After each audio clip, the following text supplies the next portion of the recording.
नमस्कार साथियों। अच्छा, हम सभी अपने निजी जीवन में एक सवाल से बड़ा जूझ रहे होते हैं। वो है कि आखिर ये भाग्य, कर्म और कृपा होती क्या है? ये कैसे हमारे जीवन को परिभाषित करती है? इनका प्रभाव क्या होता है? तो मेरा ये व्यक्तिगत सवाल भी है। मैं बड़ा सदैव इस पे चिंतन कर रहा था, तो मुझे समझ में आया, तो मैंने सोचा आप सभी के साथ साझा करूं। क्या है ना कि कर्म जो होता है वो हमारा निजी पुरुषार्थ होता है। जब हम दृढ़ संकल्पित होते हैं किसी कार्य को पूर्ण करने के लिए, तो जो प्रयास करते हैं ना, उसी को हम पुरुषार्थ कहते हैं, उसी को हम कर्म कहते हैं। भाग्य जो होता है वो हमारा प्रारब्ध होता है, जो विधान द्वारा निश्चित होता है और हमें सभी को उसे स्वीकारना होता है, उस पे चलना होता है। जैसे मृत्यु जन्म जो है वो प्रारब्ध है, वो क्या होना है नहीं होना है वो विधाता के हाथ में, हमारे आपके हाथ में नहीं है। ठीक उसी प्रकार कृपा होती है। आप समझिए, भगवान श्री कृष्ण ने भी गीता में कहा है कि कर्मण्येवाधिकारस्ते मा फलेषु कदाचन मा कर्म फल हेतु भूर्म्याते संगोष्ठी कर्मणि। यानी आप कर्म पर अपना प्रभाव रखिए और जो सफलता है, जो उसका सफल है, वो विधान के हाथ में है, ईश्वर के हाथ में है।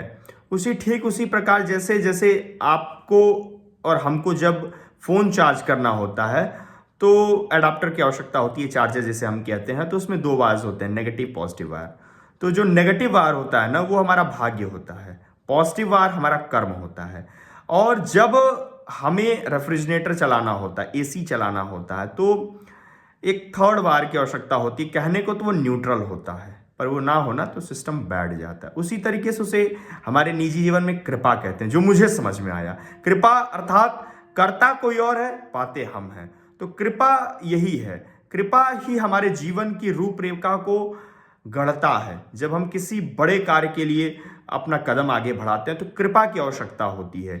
जो जैसे कृपा होता क्या, और ऐसे समझिए ना, कृपा दिखाई नहीं देती। जैसे पुरुषार्थ जो होता है वो ससीम होता है, पुरुषार्थ हमें दिखाई देता है।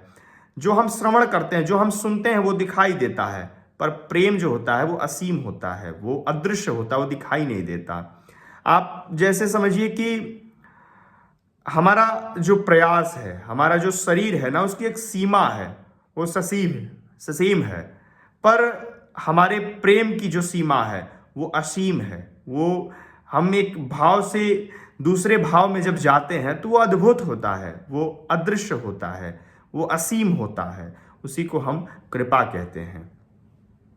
कृपा दिखाई नहीं देती, पुरुषार्थ दिखाई देता है। इसलिए हम पुरुषार्थ का वर्णन करते हैं, कृपा का वर्णन नहीं करते हैं। पर कृपा अपने आप में एक अनोखा रूप है, जो आपको या तो अपने गुरु का शिष्य के ऊपर कृपा हो, पिता का पुत्र के ऊपर कृपा हो, परमेश्वर का, ईश्वर का, परमात्मा का अपने भक्त के ऊपर कृपा हो। हम लोग लाखों एग्जाम्पल्स जानते हैं। तो यही जीवन है और अपना प्रयास करते रहिए। भाग्य का अपना एक रूपरेखा है, कृपा की अपनी एक रूपरेखा है, और आपका पुरुषार्थ का अपना एक सीमा है, एक रेखा है, और वो भी एक अद्भुत है। अपना प्रयास करते रहिए और जीवन मंगलमय हो आप सभी का।